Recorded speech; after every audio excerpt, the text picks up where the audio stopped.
Isang mapagpalang umaga sa lahat mga idol. Meron tayo ditong mga mutya. Ito kakaiba yung kulay niya. Nilagyan na natin to ng sabitan tong isa na to. Mutya ng linta o tamilok na tinatawag. So ito pa yung iba. Mga malalaki na siya. Matagal ko nang ibinabad. Hindi ko muna pinakawalan. No, inano ko muna siya. Pinalaki ko. Pinataba. So nataba siya. Taon nga lang yung bibilangin.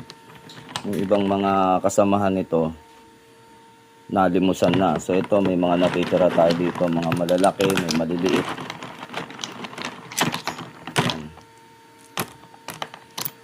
Yan siya mga lods. Ito ang ganda. May ulo na tinatawag. So ito naman, alam nyo na kung anong hugis nito. Para siyang alam nyo na yon. So yun, sa lahat ng mga naghahanap ng channel linta, ito available. So ipapakita ko isa-isa, screenshot nyo kung ano kursonada nyo. So ito, malaki. Ito naman yung isa. Taba oh. So isa-isahin natin. Screenshot nyo yung kursonada nyo, then i-PM nyo sa akin.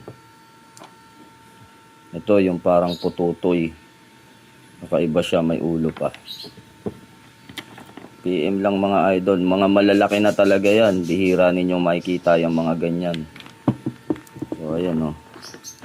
Mga bihira. Karaniwan mga maliliit yung Ito talagang inano natin.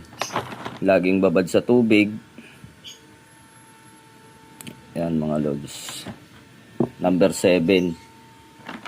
Pampaswerte talaga yan. So ang mutya ng linta mga idol, pampaswerte ito. Linta o tamilok. No, may iba't ibang klase kasi ng linta. Ayan, screenshot nyo lang yung mga nagustuhan ninyo. Ito may ulo pa, parang suso. PM lang mga lods sa mga sa mga makakakursonada ng tamilok natin. Ayan, nataba ng nataba. Ito pa.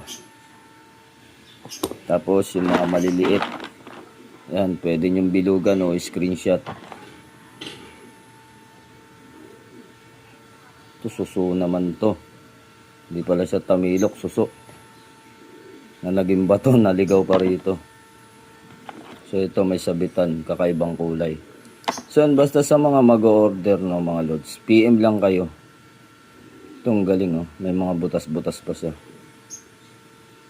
Meron pa siyang talim.